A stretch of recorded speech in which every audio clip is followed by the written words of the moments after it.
عرفان رمضان میں جاری ہو ساری الف لام میم، میں محمد اویس ربانی آپ کو خوش آمدید کہتا ہوں۔ ہم نے یہ بات طے کر لی اور یہ فرمان قرآن حکیم فرقان المجید کا ہے کہ رمضان الکریم میں خاص طور سے قرآن کا نزول ہوا ہے۔ اس بزم میں گفتگو یہی ہو رہی ہے کہ روزے کے فوائد کیا ہیں، روزے کا یعنی رمضان الکریم کا رشتہ کیا ہے قرآن حکیم سے۔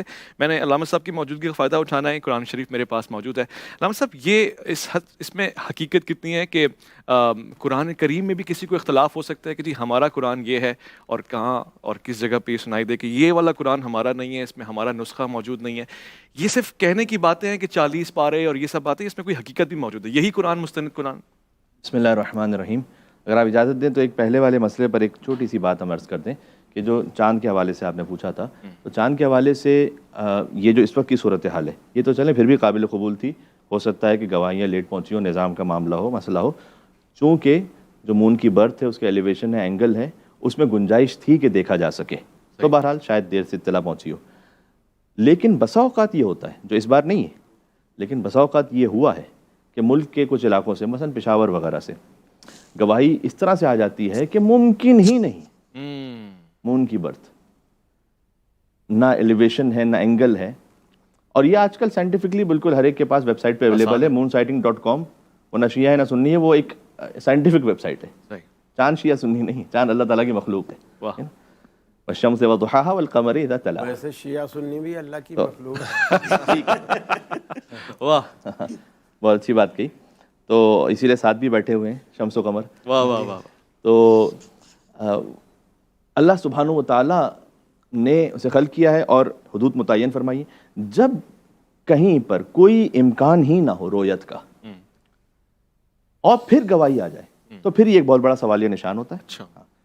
وہ ایک جگہ ہم نے پڑھا تھا بطور مزاح ہی صحیح کہ ایک صاحب پہنچے، میں کسی خاص قومیت وغیرہ کو ٹارگٹ نہیں کرنا چاہتا، اس لیے کہ یہاں مراد وہ نہیں ہے، جنرل بات ہو رہی ہے۔ اچھا، یہ میں دیوبندی علماء کے بیانات میں بھی سن چکا ہوں یہ والی بات کہ جب گواہی ایسی آ جائے کہ جہاں پر امکان ہی نہ ہو، تو اس میں پھر ایک سوالیہ نشان ہے کہ یہ کیسے گواہی آئی اور کیوں آئی ہے یہ۔ تو بات جو میں عرض کر رہا تھا وہ یہ کہ ایک صاحب ہمارے محترم وہ مولوی صاحب کے پاس پہنچے اور انہوں نے کہا کہ ہم نے چاند دیکھ لیا ہے، ایسی صورت میں ہم نے تو دیکھ لیا ہے، اور ان کے ہاتھ میں کلاشنکوف تھی۔ انہوں نے کہا کہ یا ہمارا شہادت قبول کرو یا اپنی شہادت قبول کرو، یا اپنی شہادت قبول کرو۔ ہاں، تو انہوں نے کہا بس آپ ہی کی شہادت قبول کرو۔ تو اس طرح کی گواہی نہ ہو، اس طرح کا اناؤنسمنٹ نہ ہو، ٹھیک ہے، تو وہ تو بالکل واضح ہو جاتا ہے کہ پھر کوئی خطا ہوئی ہے یا عمدن کو ایسا کام ہوا ہے کہ جو راہ راست سے منحرف ہے۔ تو اس پہ تو ایک بات ہی ہوگی۔ جہاں تک دوسری بات ہے قرآن کے بارے میں، تو یہ بھی اب بہت مرتبہ ڈسکس ہو گیا، بہت پرانا موضوع ہو گیا یہ کہ آپ کسی بھی مسجد میں چلے جائیے، کسی بھی مقام پہ چلے جائیے، ائمہ علیہ السلام کے حرم ہیں ان میں چلے جائیے، روزوں پہ چلے جائیے، کسی شیعہ کے گھر پہ چلے جائیے، وہی تاج کمپنی لمیٹڈ والا قرآن ہی ہوگا۔ اچھا، اور وہی قرآن ہے کہ جو ہندوستان میں بھی وہی ہے، اور پاکستان میں بھی وہی ہے، ایران میں بھی وہی ہے، سعودی عرب میں بھی وہی ہے، عراق میں، لبنان میں، ہر جگہ وہی ہے۔ تو یہ میرے خیال میں اس وقت اس موضوع پہ زیادہ بات کرنے کی ضرورت ہی نہیں ہے۔ بسم اللہ الرحمن الرحیم، الحمدللہ رب العالمین الرحمن الرحیم، یہاں سے قرآن شروع ہوتا ہے۔ بسم اللہ الرحمن الرحیم، قل اعوذ برب الناس ملک الناس الہ الناس من شر الوسواس الخناس الذی یوسوس فی صدور الناس من الجنۃ والناس، صدق اللہ العلی العظیم۔ یہاں ختم ہو جاتا ہے۔ سبحان اللہ۔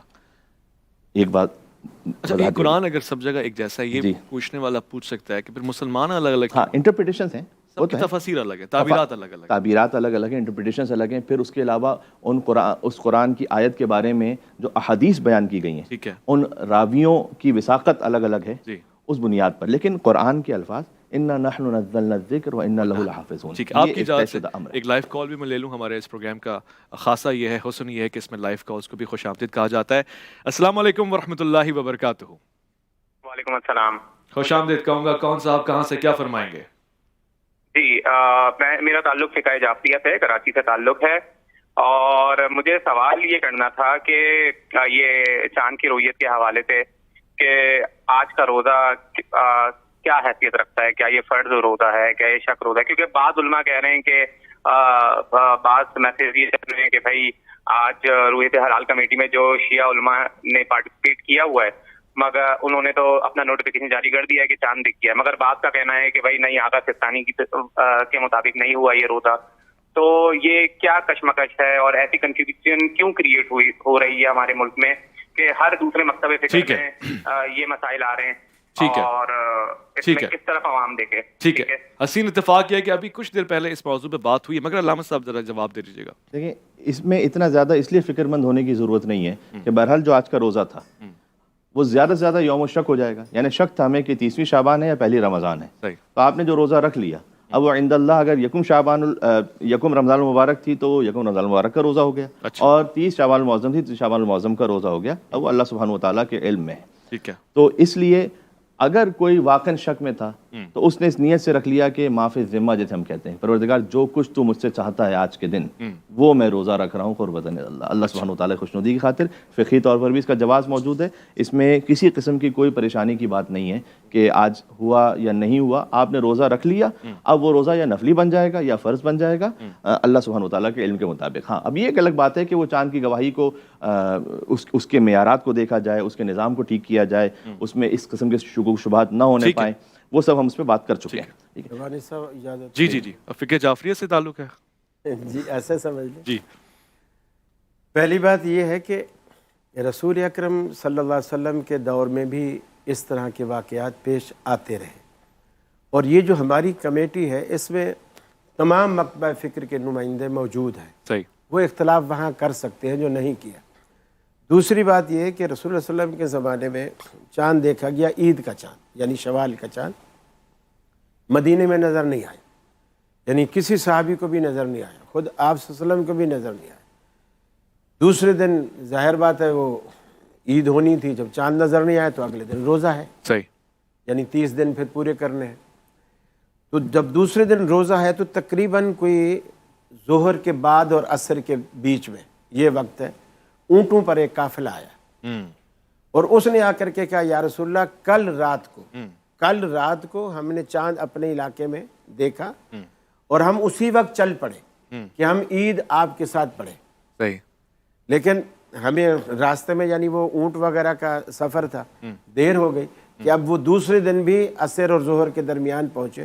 تو اب چونکہ عید کا وقت نکل چکا تھا، آپ نے ان کی شہادت کو مانا اور ماننے کے بعد لاہور اور اس کے مضافات میں فقہ حنفیہ کے مطابق اذان مغرب کا وقت ہوا چاہتا ہے.